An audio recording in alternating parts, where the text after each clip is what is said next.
What would you do if the person who was supposed to love you looked you in the eyes and said you weren't good enough for their world? Not in a fight, not in the heat of anger, just casually, like it was obvious. That's exactly what happened to Riley Adams on an ordinary Tuesday night. Her husband came home from dinner with his rich, powerful friends, poured himself a drink, and told her, with the tone of a man doing her a favor, that she was the kind of woman a man married for stability, not for greatness. He was completely, devastatingly wrong, and the proof was sitting in her email, a finalized $34 million contract she had just signed that same morning. But Riley didn't say that. She didn't defend herself, didn't rage, didn't break. She just looked at him, folded her towel, and said two words that stopped him cold. I understand. Sometimes the greatest power move you can make is simply refusing to perform for someone who was never worth your audience. If this story resonates with you, hit like, leave a comment, and subscribe to stay connected with stories that remind you of your own strength. This content was manually researched, developed, and edited by our team with the sole purpose of delivering meaning, insight, and a story worth remembering. People think marriages die in a blaze of glory. Ours didn't. It ended with me telling my wife a simple truth. The ice clinking in my glass, on a night she'd apparently landed some $34 million deal for her little tech business. She didn't throw a fit. She just gave me that dead calm stare. It's a weird habit of hers, a silence so total it practically begs you to keep talking. I guess she knew this was it. No fireworks needed. So, no drama. Just the hum of the refrigerator, her with a dish towel and me, finally being honest about the way things were. A man has to be honest. I got in late, close to midnight. I'd been with Bryce and the guys talking real strategy. The kind of high-level thinking that happens over good scotch, not PTA meetings. She was at the kitchen island folding laundry. It was so her. Predictable. I went straight for the good stuff, the bourbon. A night like that, you need to decompress properly. I can see it now. Me pouring the drink, trying to find the right words. I gave her a look. I was trying to be kind, to soften the blow. I told her what Bryce Danner had said. Bryce is my mentor. The man builds empires out of dirt and ambition. He doesn't collect friends. He acquires assets. Bryce had asked me, point blank, why a guy on my rocket ship of a career was still married to someone so beige. He said I needed a woman who fit the rooms I was about to walk into. And he wasn't wrong. I expected tears, maybe some yelling, the usual stuff. But Riley just kept folding that towel, smooth, deliberate motions, not a single flinch. Then she looked right at me, her voice perfectly even, and asked, "And what did you say?" I shrugged. What was I supposed to say? The man had a point. I told him she was reliable, I said, a solid foundation. I even told her his critique was fair.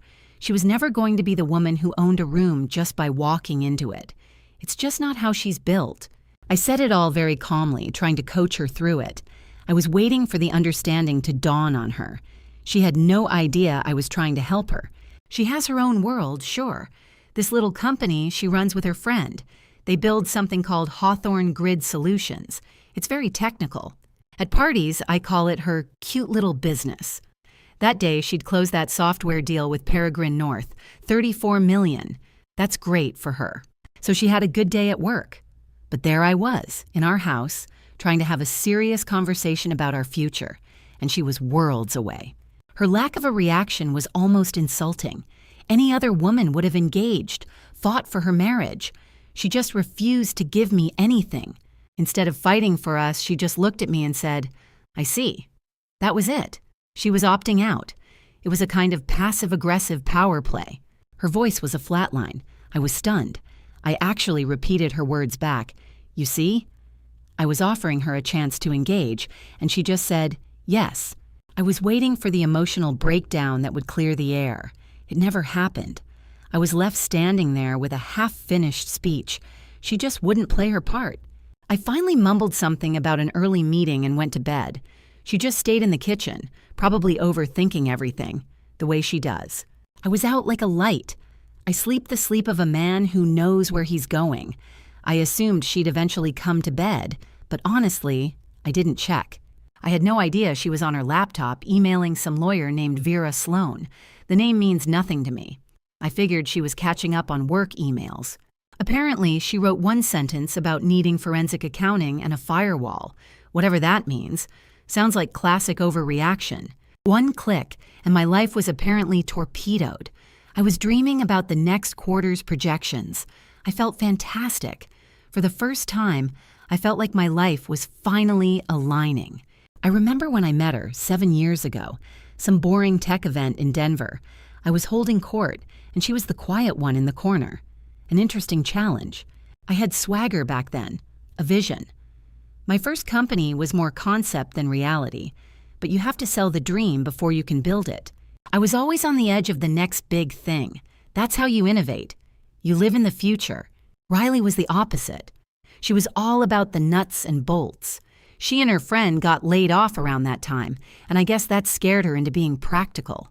They started Hawthorne Grid in her spare room. I never fully grasped what they did. Something about infrastructure code. Important, I'm sure, but terribly dry. As I understood it, they built the boring stuff. The digital plumbing that stops systems from crashing. The unsexy architecture that makes everything else work. Necessary, but invisible. They were writing code for hospital generators and hotel safety systems. Meanwhile, I was the one crafting the brand identity for those same hotels. I was the one people actually saw. In the beginning, I found the difference between us appealing. A perfect balance, I called it. She kept things grounded while I reached for the sky. It worked. I was the visionary painting the big picture. She was the engineer making sure the canvas didn't fall off the wall. She used to listen for hours while I talked about my ideas. It was a nice break for her from her world of spreadsheets. After her days staring at failure probability charts, my ambition must have felt like a breath of fresh air. I was the risk, the excitement. The warning signs she ignored? They were just signs she was playing it safe. I'd call her after a big pitch and walk her through the whole thing. I was bringing her into my world, showing her how deals are really made. She'd try to tell me about her work, rebuilding some fire suppression code or something, and I'd try to follow, but it was just a wall of jargon. Of course, my eyes would glaze over. I'd pat her hand and say, "Sounds complicated, babe," because it did. Then I'd pivot back to something tangible, like a problem with a client who didn't appreciate true genius. I never asked follow-up questions because I trusted her. She was the expert in her domain. I was the expert in mine. We didn't need to micromanage each other. She once said it was what a real partnership looked like, and she was right. We weren't in some rom-com where you have to be obsessed with every line of your partner's code. She was the pragmatist. She handled the details of our life together so I could focus on building the empire that would benefit us both. It was a smart division of labor. We got married 2 years in. A small, tasteful thing downtown. We both knew kids weren't in the picture. We had careers to build. I moved my stuff into her condo right after the honeymoon. It was a great place, and once I was there, it finally felt like a home. Like our home. From that day on, she just took care of things. It wasn't some toxic dynamic. It was her being an amazing, supportive partner. I lived in the world of tomorrow, so I didn't always have time for the mundane details of today. I'm not a details guy. I'm a vision guy. So Riley handled the bills. She scheduled the maintenance. She even sent my own mother flowers for her birthday and signed my name. I thought it was a sweet gesture. It showed she was all in. Riley was always fantastic at managing the details, the little things that I just didn't have the bandwidth for. Our home life ran like clockwork because of her, a quiet efficiency that let me focus on the real work. She curated our world perfectly. My suits were always ready. The fridge was full of that weird European water I like. She built me a life without friction so I could pour everything I had into my agency, West Hollow Creative. I always thought she was just being a good wife, investing in our future by taking care of the home front. It never occurred to me that she might see her time as anything other than a resource for my success. She set the stage for my ambitions, content to stay in the wings. A man's career doesn't stall overnight. It's a slow burn. Mine was just a matter of time and getting the right pieces in place. West Hollow Creative had its growing pains. Sure, every great company does. We pivoted a few times to stay ahead of the curve, from brand storytellers to a boutique digital synergy firm. You have to stay agile. We burned through the initial funding, yeah. Happens to the best of us. I remember her getting bent out of shape about some letter from the IRS. It was a simple payroll oversight, but she acted like it was the end of the world. My reaction? I was pissed at the bureaucracy. Nothing was ever my fault. It was just the cost of doing business at a high level. The market shifted, bookkeepers dropped the ball, clients were morons. Riley always smoothed things over financially, so I never really felt the bumps. Her salary was a nice, stable cushion for us. It handled the boring stuff, like health insurance. If my cash flow was tight and I missed my half of the mortgage, she just covered it. It was a partnership. She even handled the legal fees from that one nightmare contract. It was a 5-figure headache, but she made it go away. It was all the little things, too. The constant stream of cash so I could project the image of success. The high-speed internet for my client calls was on her company plan. The expensive coffee I served at the office? She picked it up. She never made a big deal out of it. My entire operation was propped up by the one person I thought was just my quiet support system. While I was laying the groundwork, her little company, Hawthorne Grid, was ticking along. They hired a 10th person, then a 20th. They had over 30 employees and some decent contracts. Riley never bragged. She just worked. Her days were a blur of tech stuff and site visits, but she was always home in time to listen to me vent about my day. Our social life was all about building my network, and I made sure our narrative was tight. We were at parties constantly. It was crucial for business, and I always made sure to handle the introductions. When someone asked about Riley, I'd keep it simple and say, "Oh, Riley's in tech." It was just easier that way. I had a whole script for it. I'd put my hand on her back, give a charming smile, and say, "Riley runs our back-end compliance tech." Or I'd joke that she was the queen of spreadsheets for property managers. I made her sound relatable, stable. People would nod, thinking she had a nice little 9-to-5 that helped pay the bills. Nothing serious, not a real player like me. They had no idea they were talking to the brains behind some massive infrastructure system. I could sometimes see a flicker of something in her eyes, like she wanted to correct me. She probably wanted to launch into some boring explanation about algorithms and structural integrity. But she'd always catch herself when she saw my face. I just needed to be the one driving the conversation, the one with the vision. For her to correct me would have been embarrassing for both of us. Highlighting her minor successes would just make my strategic groundwork seem small by comparison. So she'd take a sip of wine, smile, and let me get back to my pitch. She chose to be a team player. She never needed to be the center of attention, which is one of the things that worked so well for us. I thrive on it. I need an audience to close a deal. It's just how I'm wired. I really saw the contrast between us.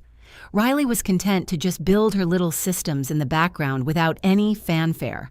4 years in, our professional lives were on completely different trajectories. Hawthorne Grid was doing okay, landing some big clients, I guess. But when I'd ask about her day, I'd still refer to it as your little inspection software business. It was just my shorthand before I talked about my own battles. That one word, little. It wasn't an insult. It was just a fact. My ambitions were global. Hers were contained. By year 4, I could tell she was getting worn down by her job. She was quieter, more withdrawn. I remember one night she was staring at some report on her laptop. Meanwhile, I was in the next room on the phone, absolutely tearing into a client who'd just backed out of a huge deal. Turns out, she'd just moved $2,000 into our main account so my car payment would clear. The next morning, she was acting strange, distant. I figured she was just stressed about work again. For years, she had made herself small to fit into my world. She understood that my work, my vision, had to come first. She dimmed her own light so mine could shine brighter. That was the deal. After I told her what Bryce said, that she was ordinary, the tension in the house was insane. The quiet act she'd been pulling for months was over. Suddenly, she was up at 5, gone before I even woke up.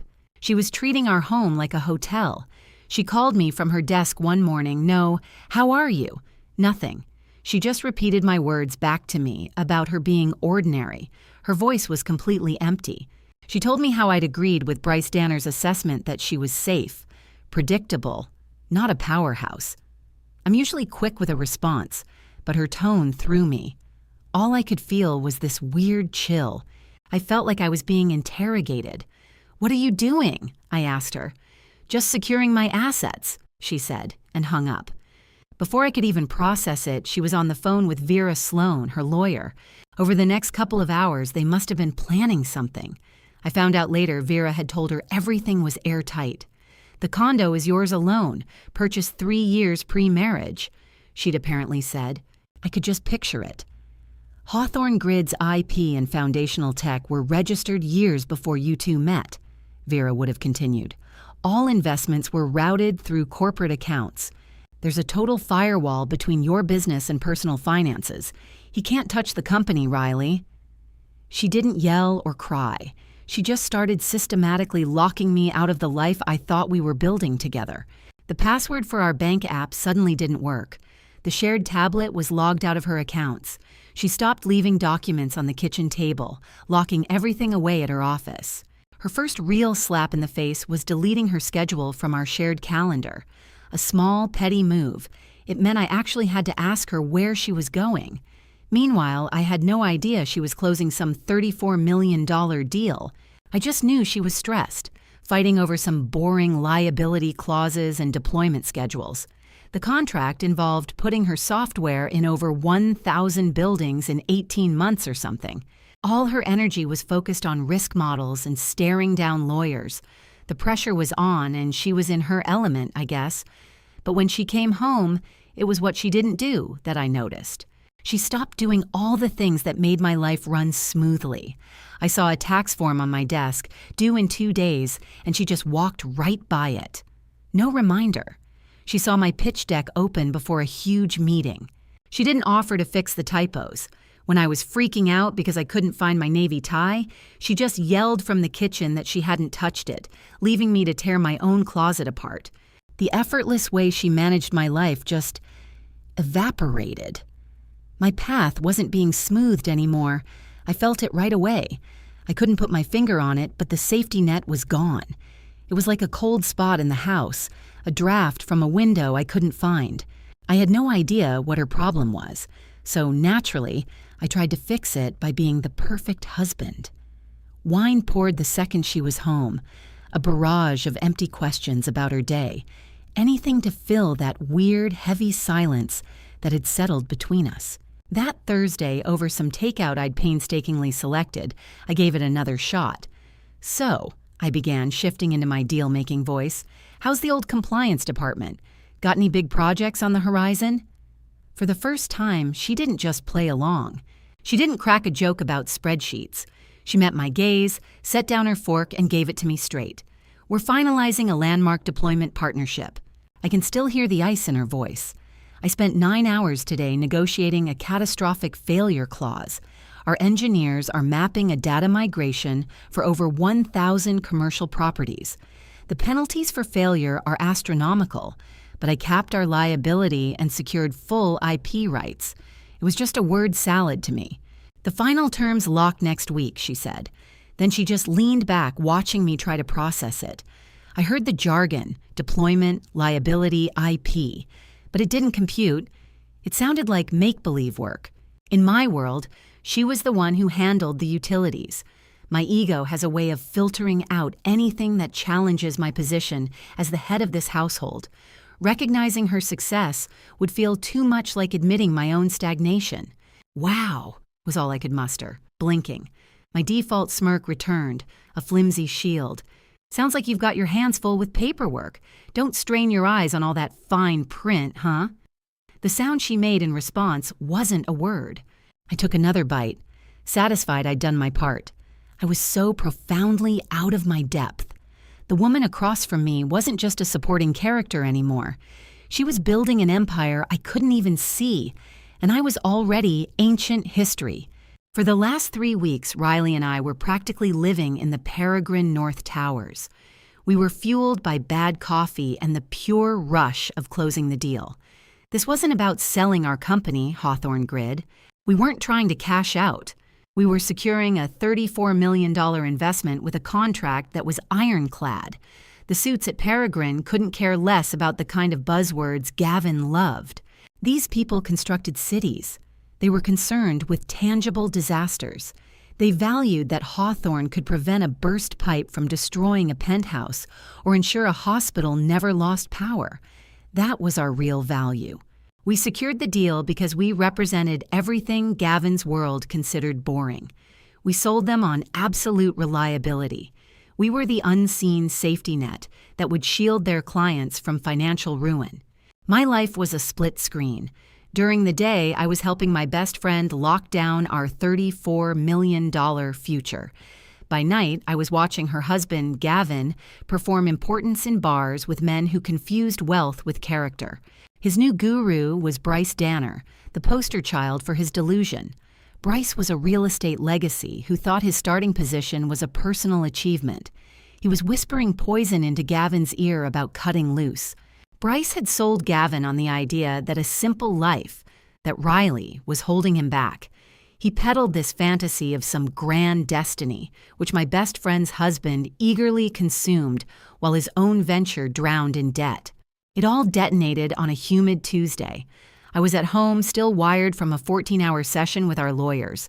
The signing was just days away. The victory felt so tangible I could almost taste it. Then Riley called, her voice completely hollow. She'd come home early and found Gavin on their balcony, on his phone. She described standing in the shadows of her own apartment, listening to him dismantle their marriage.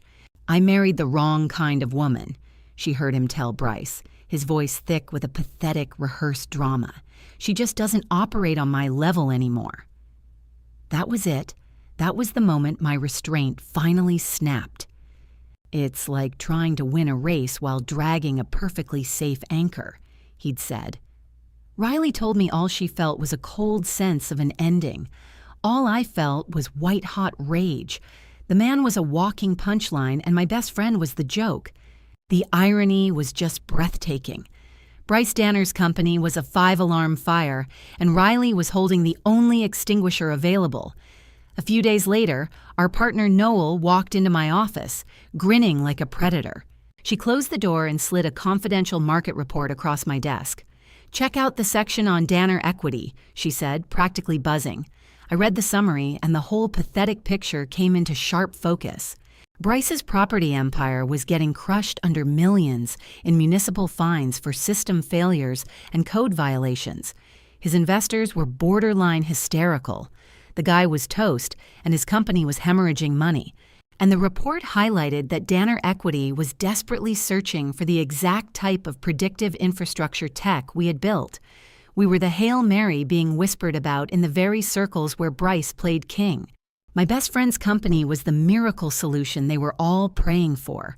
And the craziest part, Gavin had no idea. He was too preoccupied with Bryce's expensive scotch and self-pity to connect a single dot.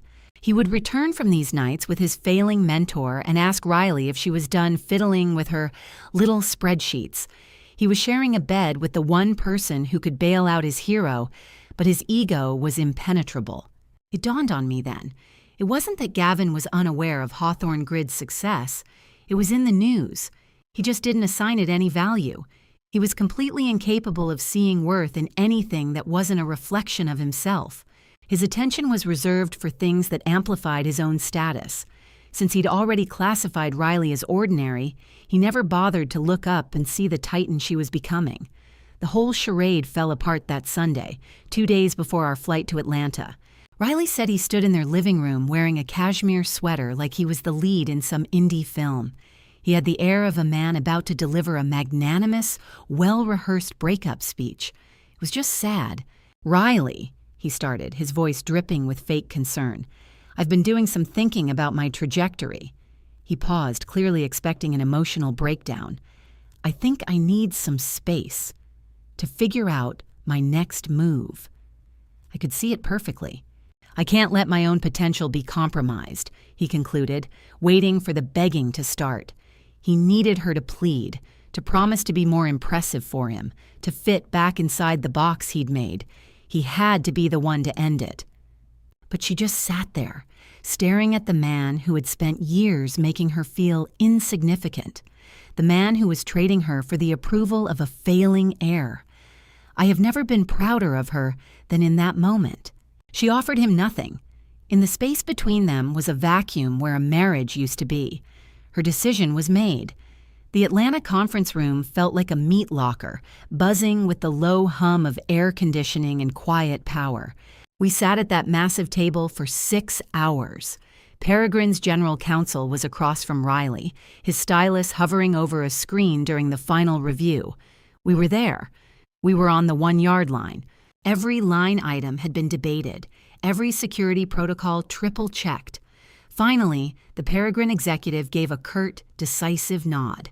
He slid the encrypted tablet toward Riley. She didn't even flinch. She picked up the stylus and signed her name, the stroke confident and clear. A $34 million signature. A green verification seal appeared on screen, and I swear the whole room let out a single, collective breath. There were handshakes, the crisp snap of briefcases closing. The Peregrine team offered tight, professional smiles, but Riley wasn't celebrating. I watched her, knowing this was never just about business for her. As the room cleared out, I saw it happen. I watched my best friend sit up straighter than I had seen her in 5 years. The immense weight of shrinking herself for a man with a fragile sense of self just vanished. She took a deep, centering breath, as if she were physically reclaiming her space in the world. Down in the lobby, Noel was already mapping out a celebration, talking about champagne and rooftop bars. It was a monumental victory. But Riley just shook her head. That kind of ostentatious celebration felt wrong. She guided me away from the Grand Hotel to a small, quiet coffee shop a few blocks away. I knew this moment wasn't about popping corks. As she ordered a plain tea, I got it. This victory wasn't about joy. It was about clarity. In building her empire, she had torched the last bridge back to the fantasy of what her marriage was supposed to be. There was no going back. She had just created a legacy, and she was married to a man who viewed her as his administrative assistant. As she traced the rim of her cup, her phone buzzed on the table. It was Gavin. A text.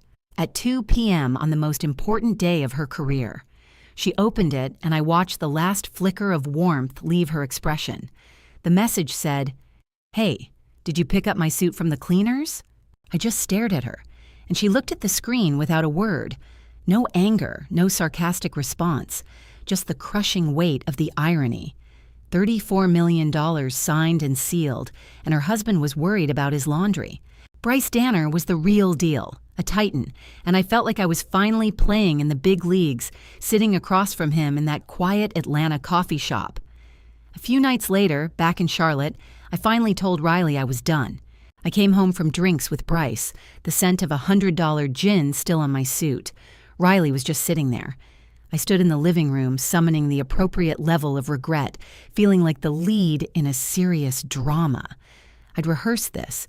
I launched right into it. The speech was solid, all about synergy and personal growth curves, about the need for a paradigm shift in our lives. It was a clean corporate-style exit. Then I delivered the line. I needed a trial separation. I told her I had to find the real me, that our comfortable life had become a gilded cage. I paused, giving her a moment to process the weight of it, to let the tears I was expecting finally come. Honestly, the self-control I was showing was incredible. I was prepared for the whole meltdown, the trembling hands, the pleading.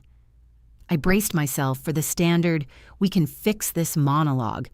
To really move on, I needed to see that I was leaving something broken, to feel the impact of my own power. But she just stared at me, her expression unreadable. Her pulse didn't even flutter in her throat. She gave me a single, slow nod. "Okay," she said, her voice completely level. "I'll have my lawyer draft the agreement."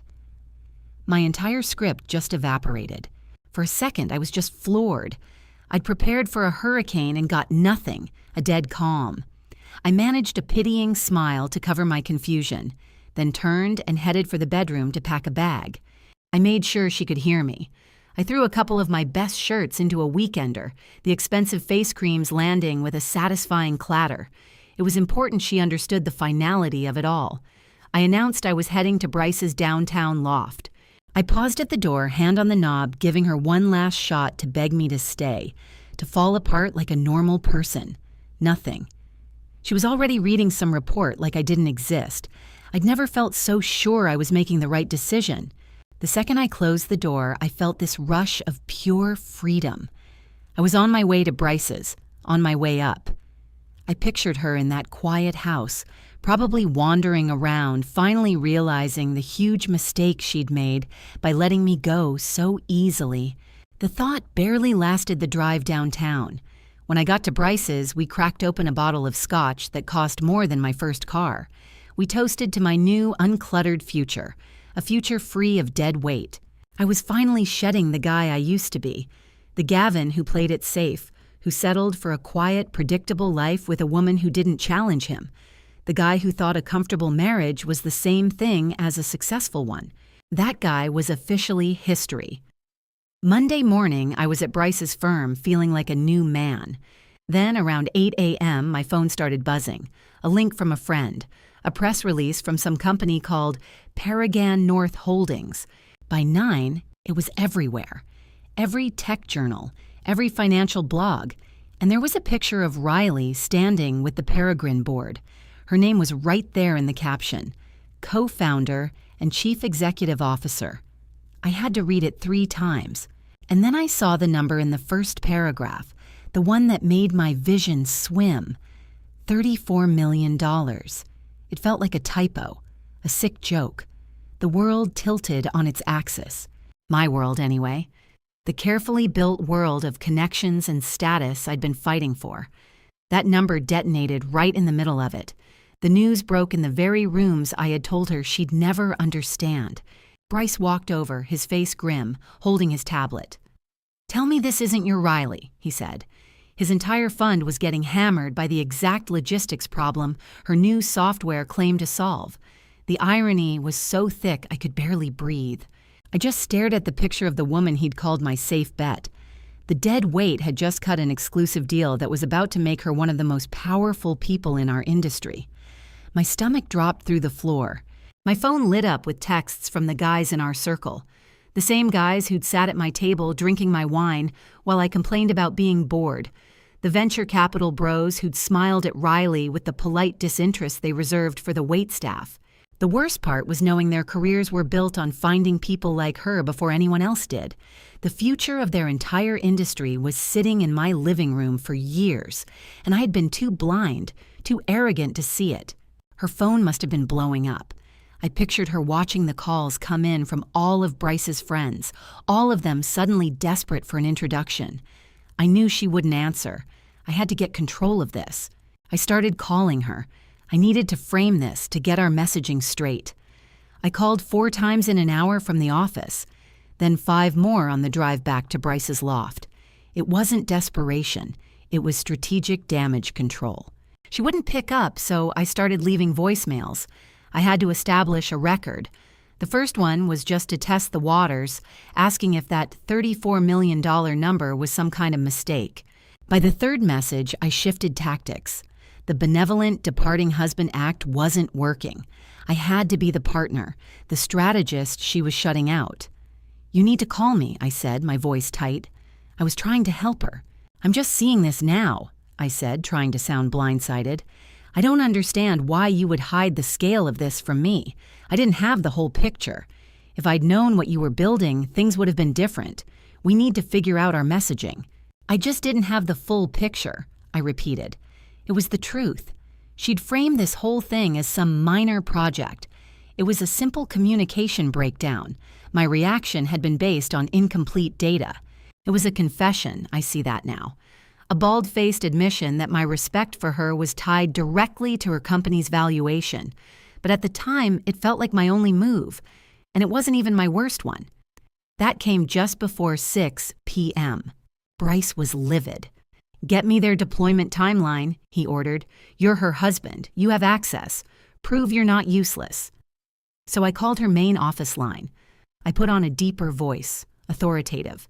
I demanded to speak with the integration manager about the Peregrine deployment schedule.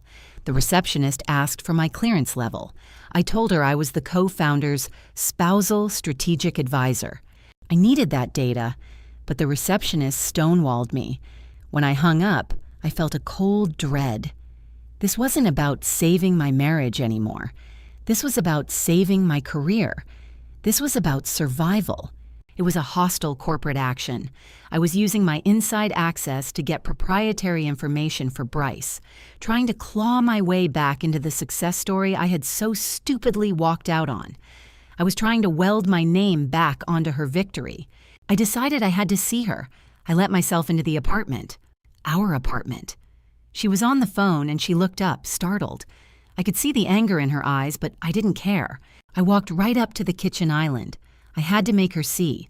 I had to make her understand that her secrecy, her deception had caused all of this. He wasn't seeing his wife. He was seeing an asset.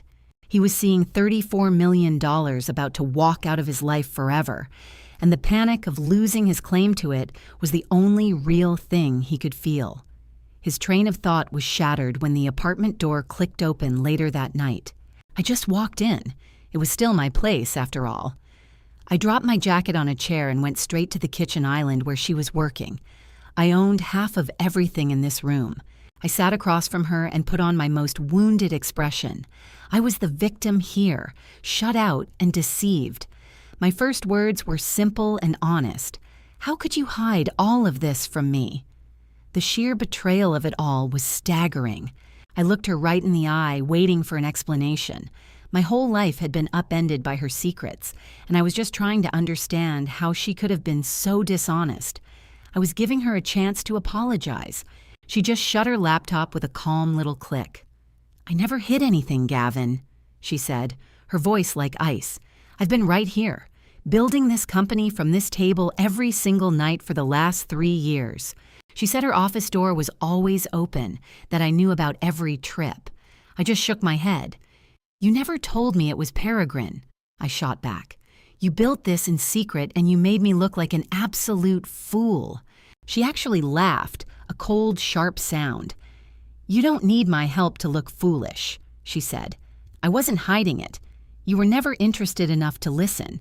Every time I tried to talk about it, you just called it my little compliance project and changed the subject." She started throwing my own phrases back in my face, how I'd called her project admin or just paperwork, how I'd neatly filed her whole career into a little box that would never make mine look small. For a second, I felt my whole argument just lose a bit of air. Time for a new angle, obviously. I tried to flip the script, play the supportive husband card. "That's a low blow," I said, making sure my voice sounded hurt.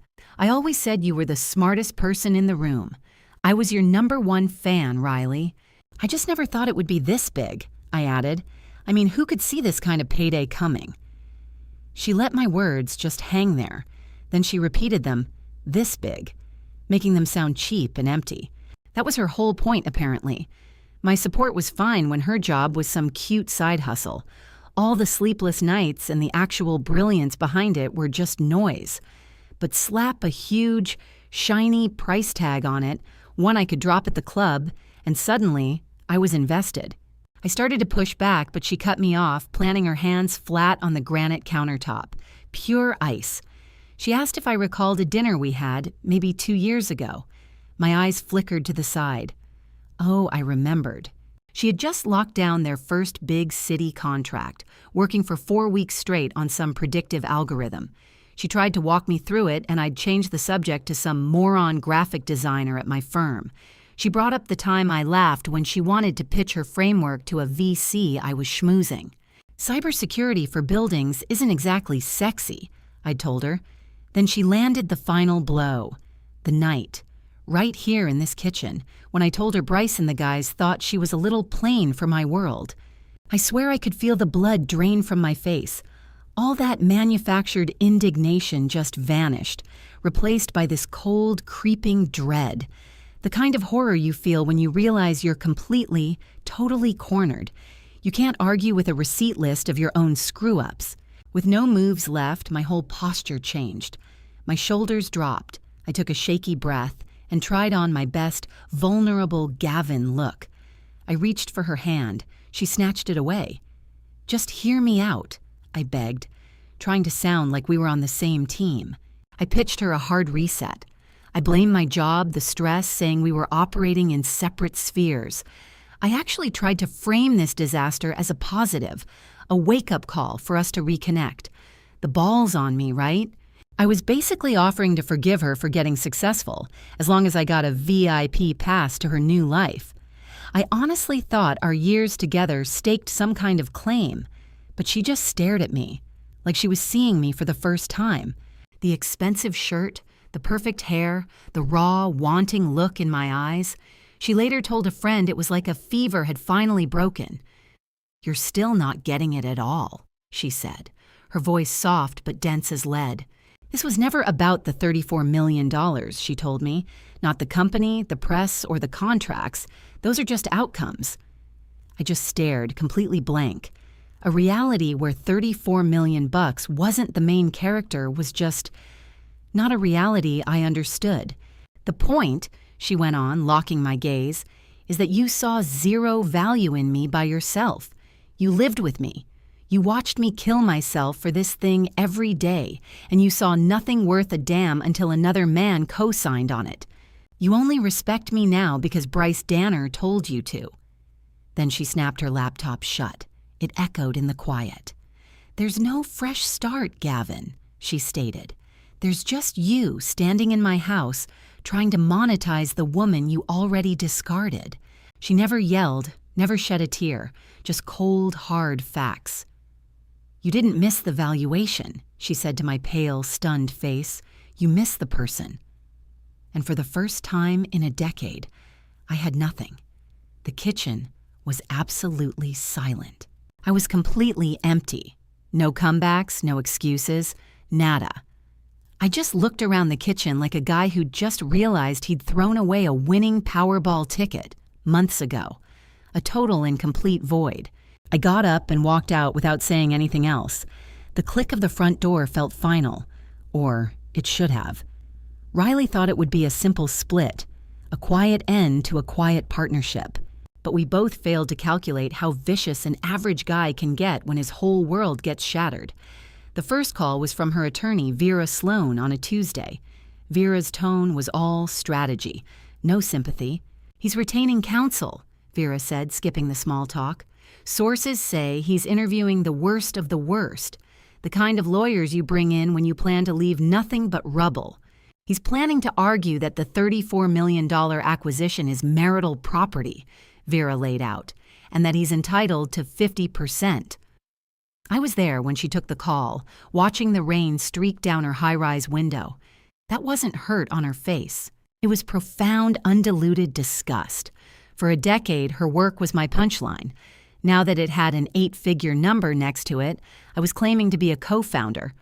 Before that could even sink in, her private line lit up.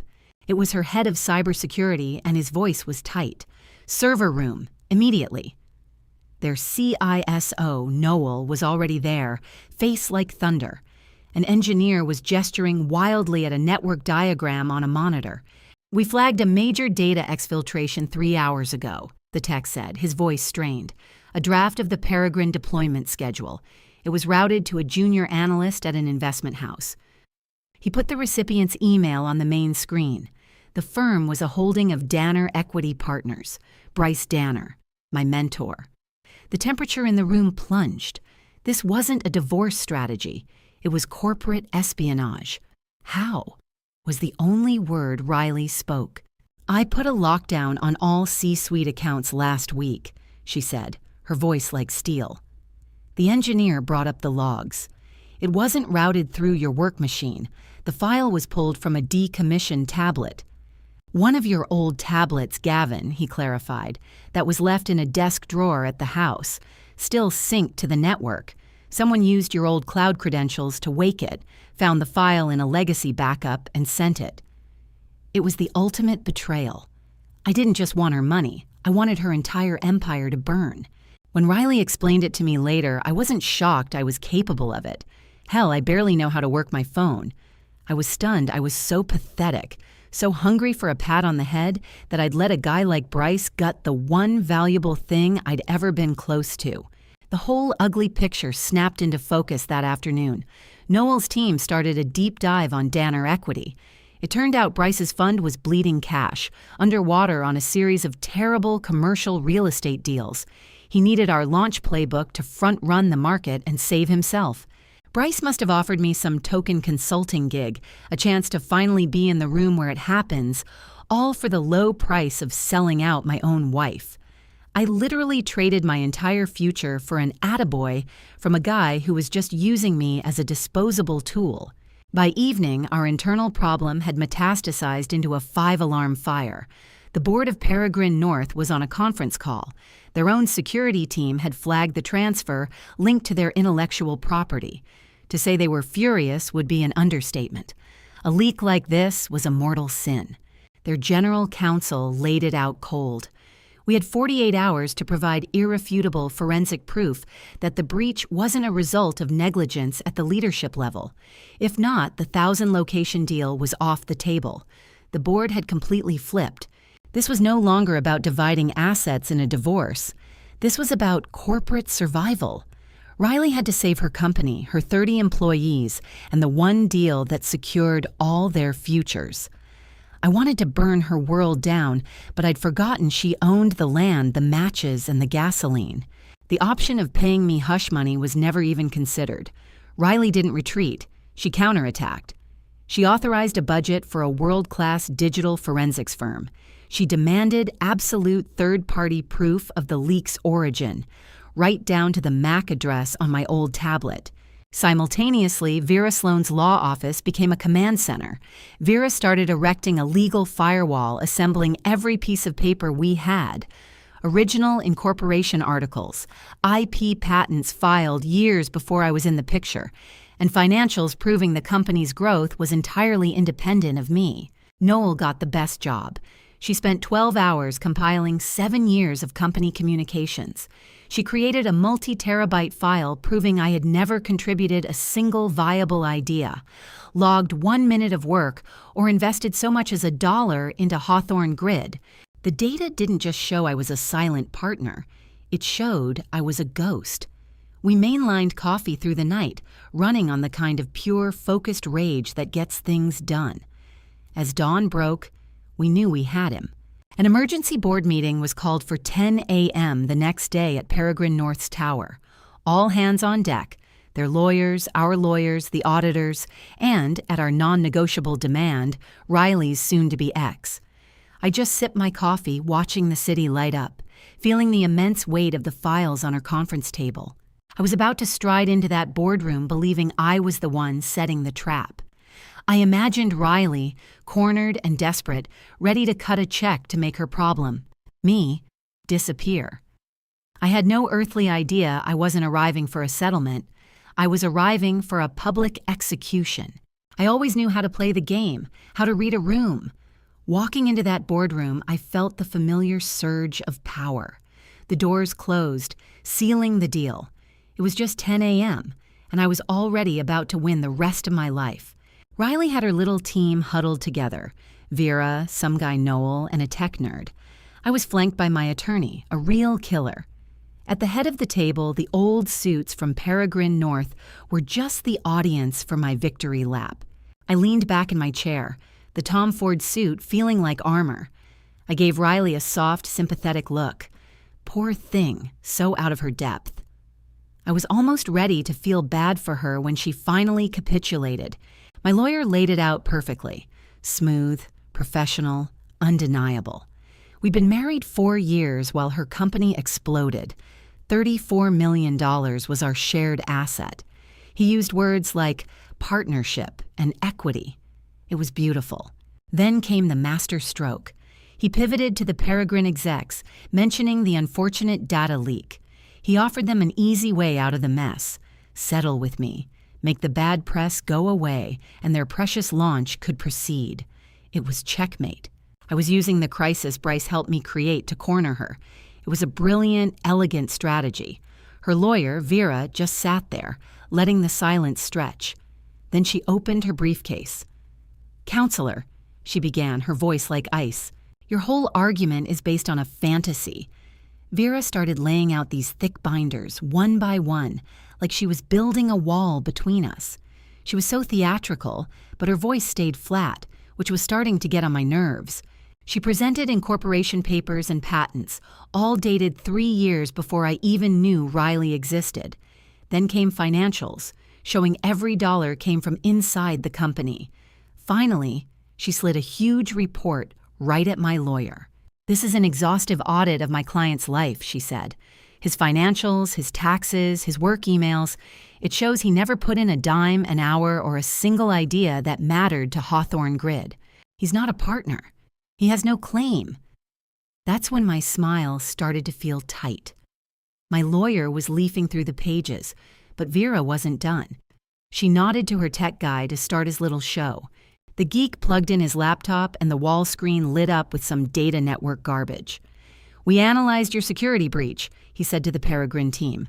"It wasn't an external hack, and it didn't come from Hawthorne's leadership." The file was taken from a tablet synced inside Miss Adams' home. He clicked a key, and a red line shot across the map. The device belongs to Gavin Wexler. It was accessed with his old personal password. The logs show the file was opened, a screenshot was taken, and sent to a server owned by Danner Equity Partners, all just 4 hours after the deal was announced. I felt the blood drain from my face. My body felt heavy, like it was sinking through the chair. I shot a desperate look at my lawyer, but his face was a mask of pure shock. The final hit came from the Peregrine chairman. The old man leaned into his mic. "We've had Bryce Danner under surveillance for months," he said, his voice echoing. "We suspected he was trying to sabotage our rollout to cover his own bad investments. All we were missing was the digital proof." He stared right at me. "You delivered it to us on a silver platter. Let me be perfectly clear. As of now, Bryce Danner and all his affiliates are permanently blacklisted from any business with Peregrine North. Whatever payday he promised you for this, Mr. Wexler, is now officially smoke." The world snapped shut. I'd committed a felony for a prize that no longer existed. Bryce had played me. My lawyer was already packing his things, shoving his laptop into his bag like the building was on fire.